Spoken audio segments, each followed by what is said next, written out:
자, 오늘은 은혜의 보좌라는 제목으로 우리 함께 말씀을 나누도록 하겠습니다.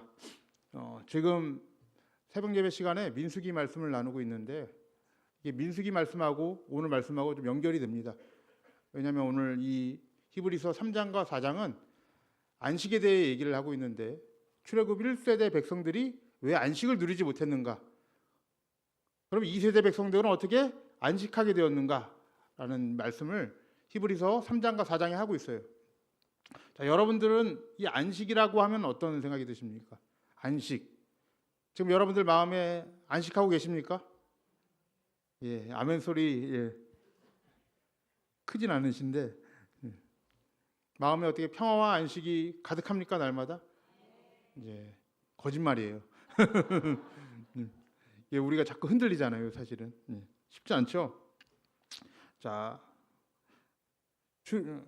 히브리서 3장과 4장의 아까 그 배경이 가나안 땅을 배경으로 하고 있다. 출애굽 백성을 배경으로 하고 있다라고 말씀을 드렸는데 출애굽 1세대 백성들은 그 안식의 땅 가나안 땅에 들어가지 못했습니다. 하나님이 이 가나안 땅을 안식의 땅이라고 비유하셨거든요. 근데 1세대 백성들은 들어가질 못했어요. 이 출애굽 1세대 백성들은 그러면 어디에서 태어난 자들입니까, 여러분들? 원래 애굽에서 태어난 자들이에요. 그래서 1세대 백성들이라고 해요. 2세대 백성들은 어디서 태어났습니까? 그렇죠. 광야에서 태어났어요. 광야에서 태어난 자들을 출애굽 2세대 백성들이라고 얘기합니다, 우리는. 1세대 백성들은 가나안 땅, 안식의 땅에 들어가지 못했어요. 제가 여기서 물어볼게요. 1세대 백성들이 하나님으로부터 가나안 땅을 약속 받았습니까? 못 받았습니까? 받았죠? 받았으니까 정탐꾼을 보냈겠죠, 가나안으로. 근데 이들이 들어가지 못한 이유가 무엇입니까? 자, 히브리서 4장 2절 말씀에 나와 있거든요. 4장 2절 말씀인데, 자, 2절 말씀 함께 한번 읽어보겠습니다. 스크린 보시면서 시작.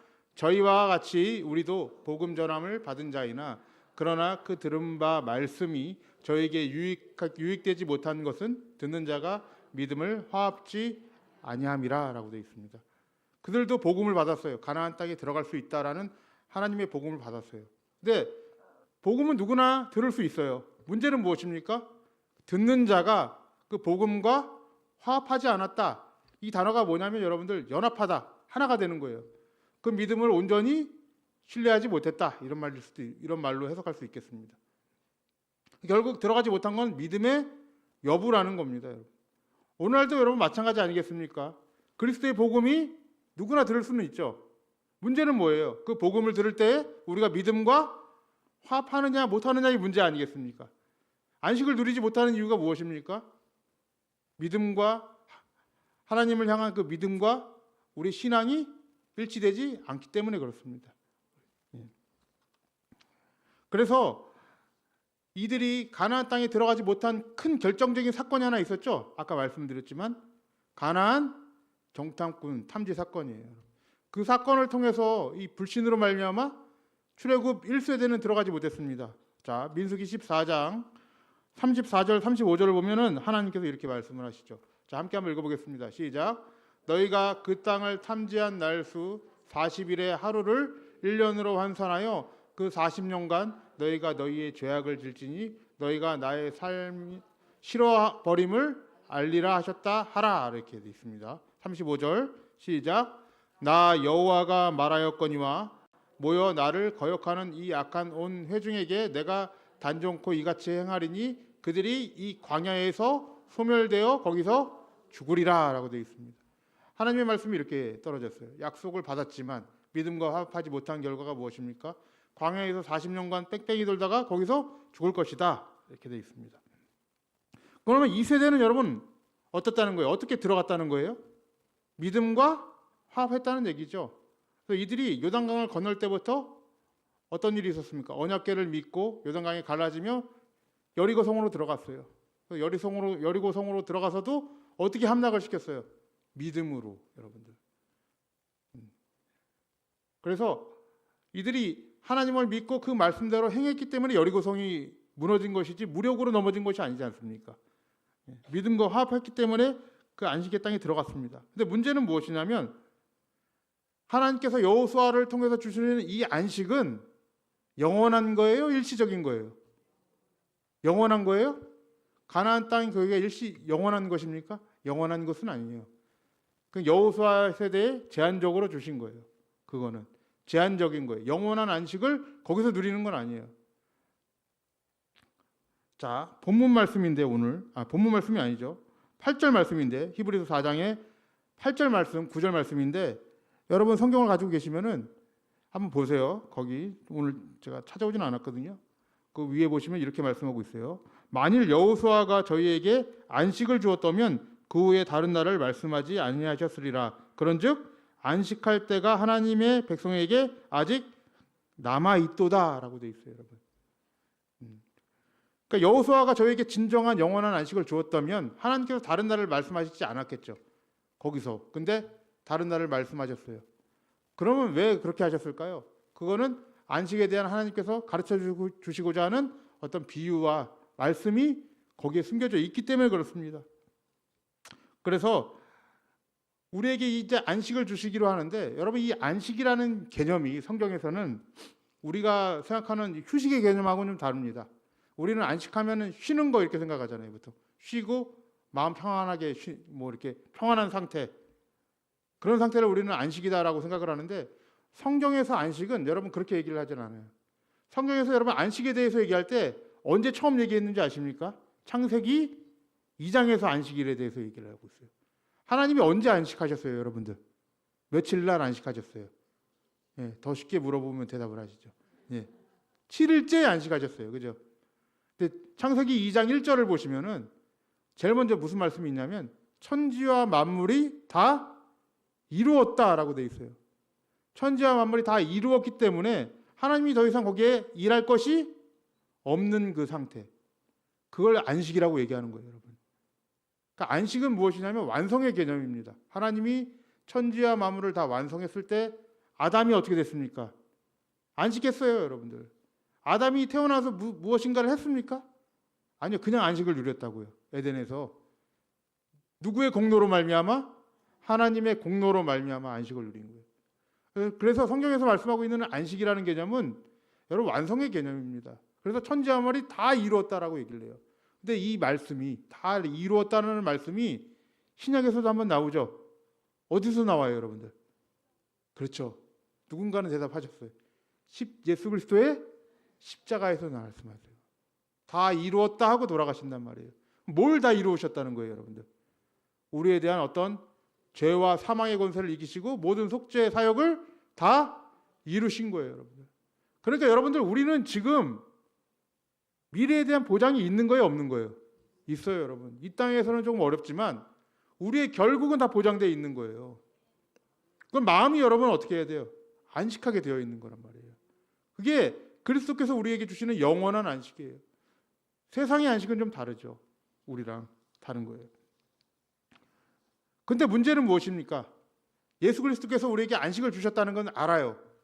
아는데 우리의 삶이 날마다 그 안식을 누리면서 살아가는 실력이 돼요, 안 돼요?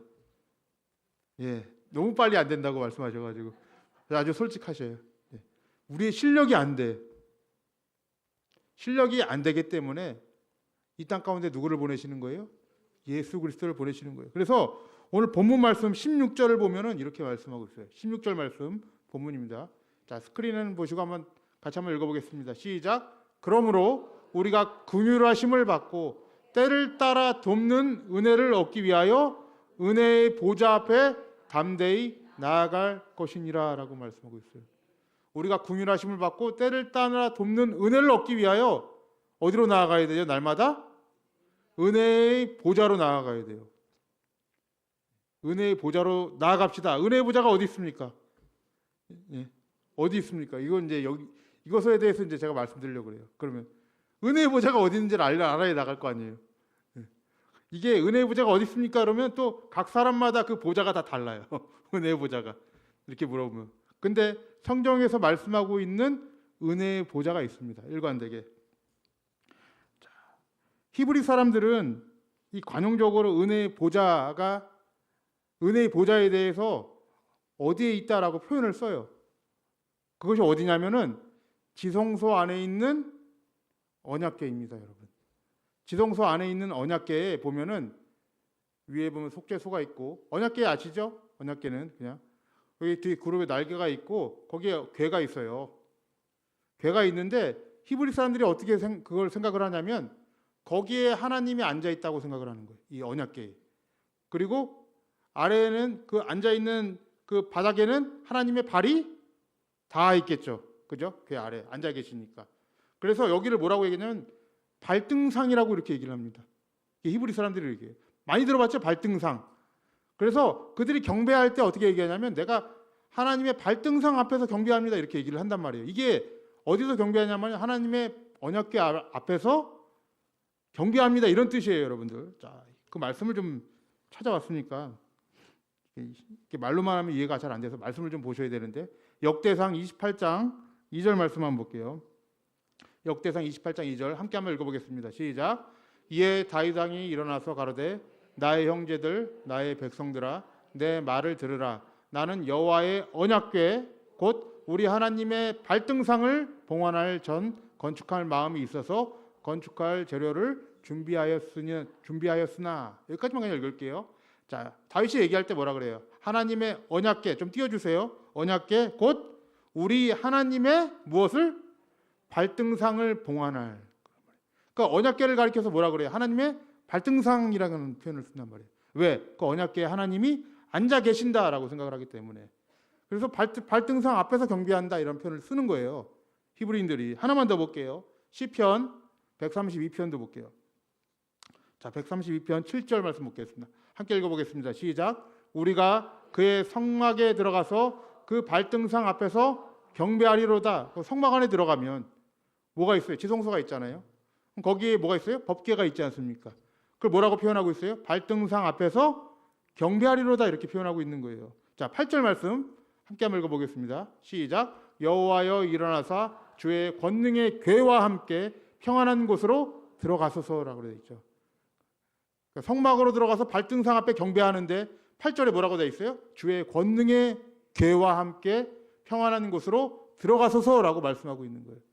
그러니까 여러분들 히브리인들이 생각했을 때 이 은혜의 보좌는 어디냐면 바로 여기 하나님의 발등상이 계신 그 곳이 어디예요?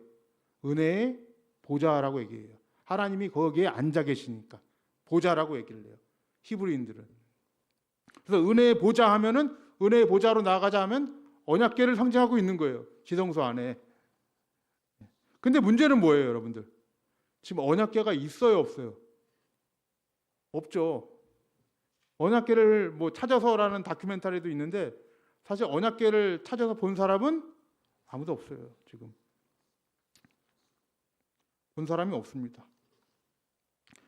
그런데 우리가 지금 이 시간에 조금 생각해 봐야 될 것은 이 언약궤가 여러분들 언약궤 자체의 어떤 거룩한 능력이 발휘되는 그 시점이 있어요. 이렇게 설명하면 좀 힘들죠. 좀 다르게 얘기할게요. 자, 지성소가 먼저입니까? 언약궤가 먼저입니까? 아니면 언약궤가 먼저입니까? 지성소가 먼저입니까? 언약궤가 먼저겠죠. 언약궤가 있는 곳에 무엇이 임해요? 하나님의 거룩이 임하는 거예요. 언약궤가 가는 그곳마다 하나님의 임재가 일어났어요? 안 일어났어요? 일어났어요. 구약이 그렇단 말이에요. 하나님이 가는 곳마다 그 언약궤를 통해서 뭘 만들고 계시는 거예요? 지성소를 만들고 계시는 거예요. 하나님의 언약궤가 닿는 그곳마다. 여러분들 그 사건 아실 거예요. 사무엘 시대에 이스라엘 백성들이 전쟁에 승리하려고 뭘 가지고 와요? 언약궤를 가져와요. 다 아실 거예요. 그러니까 자기들 전쟁에 이용해 먹으려고 그러는 거죠. 그 언약궤를. 그러다가 어디에 뺏겨요? 블레셋에게 언약궤를 빼앗겨 버려요. 빼앗겼는데 이 블레셋 사람들이 그 언약궤를 어디다 둡니까? 자기들이 섬기는 다곤 신상에 넣어버린단 말이에요. 신당, 다곤 신당에 넣었죠. 그때 어떤 일이 일어났습니까? 다곤 신의 머리가 잘라지고 손발이 잘라졌어요. 여러분 상상을 해보세요. 몸뚱아리만 남고 다 잘라졌어요. 그 형상이 어떨 것 같아요? 잘 보세요. 이렇게 돼서 머리가 땅에 닿아 있어요. 누구에게 절하는 모습이잖아요. 다르게 보면 엎드려진 거예요. 누구 앞에? 언약궤 앞에. 그리고 나서 그 언약궤가 삥삥 돌다가 결국은 어디로 다시 돌아와요? 이스라엘로 돌아오죠. 아비나답의 집에서 20년을 있으면서 그것을 거룩하게 만드신단 말이에요, 하나님. 그러니까 여러분들 그 언약궤가 가는 곳마다 거룩이 임하는 거예요. 그게 먼저란 말이죠. 예.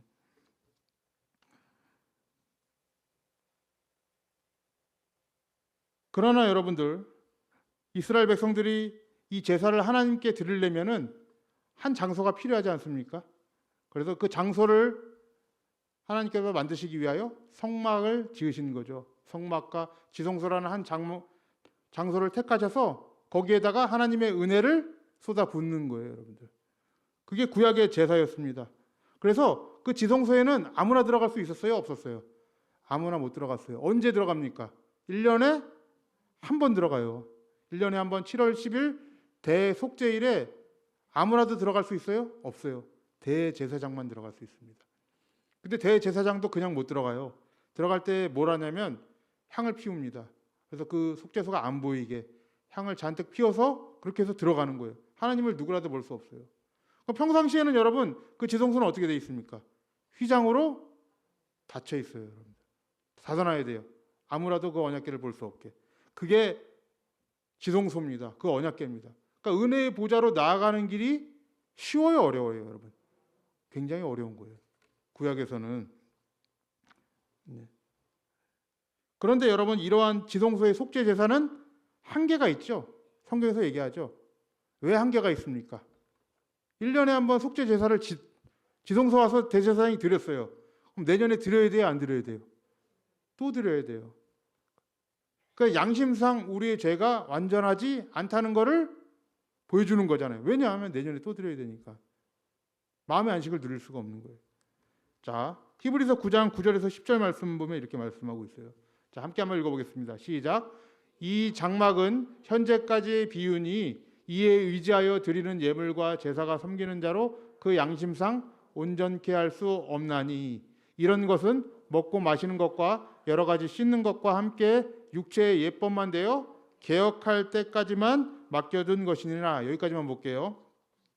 자, 이 장막은 비유라고 얘기하죠. 비유인데 여러분들 그러니까 구약에 주시는 그 제사는 하나님께서 우리에게 비유, 말씀으로 주신 거예요.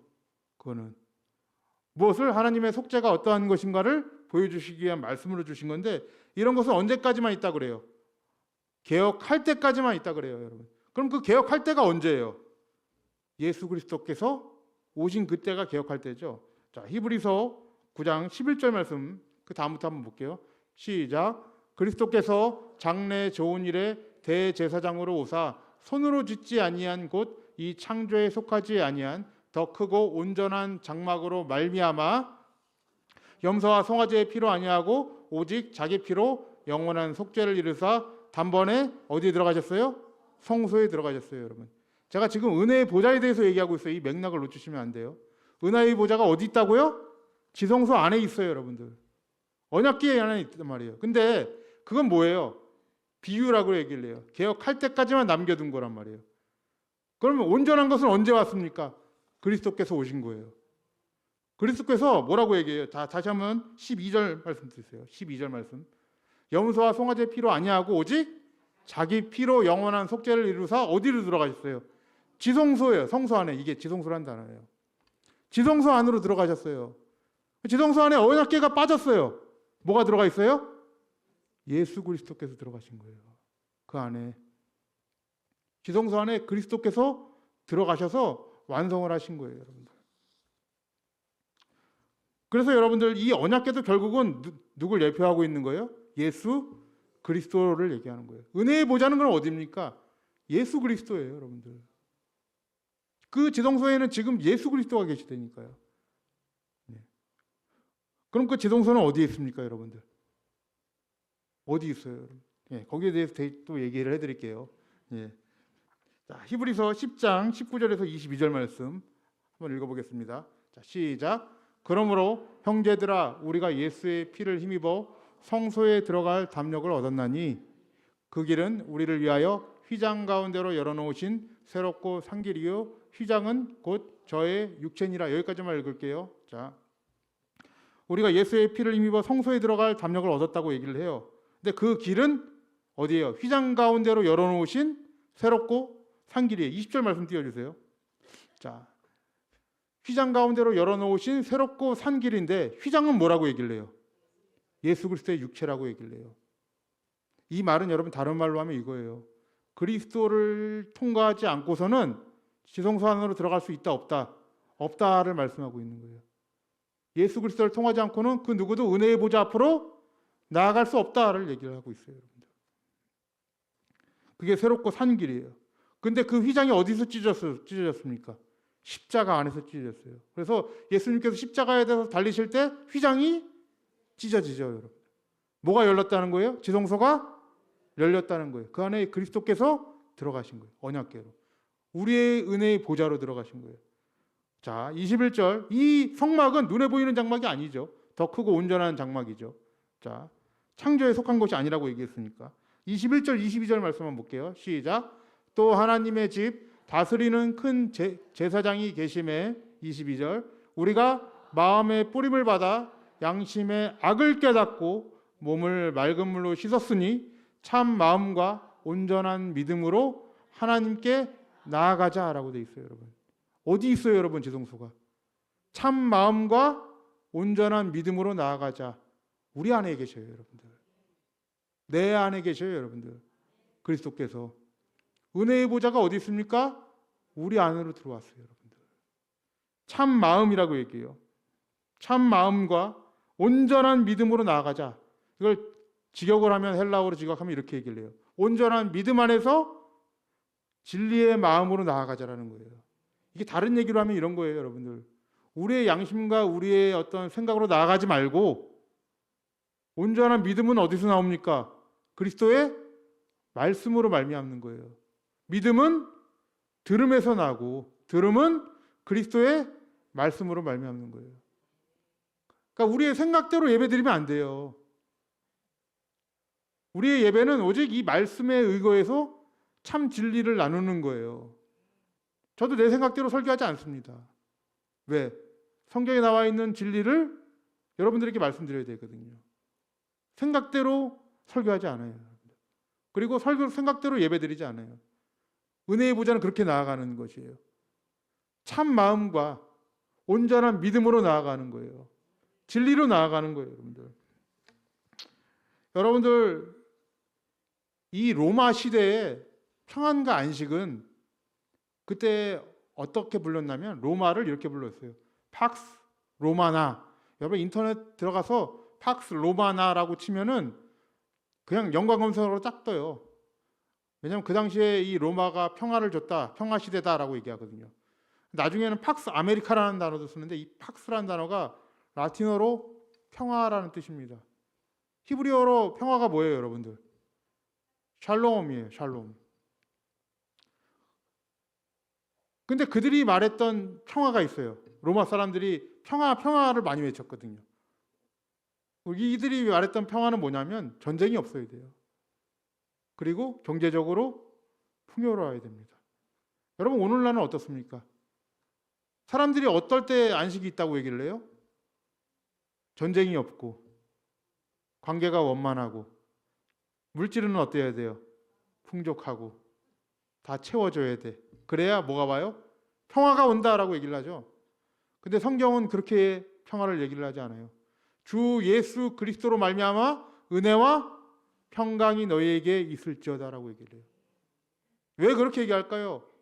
하나님이 말씀하시는 평강은 세상과 다르기 때문에 그래요, 여러분들.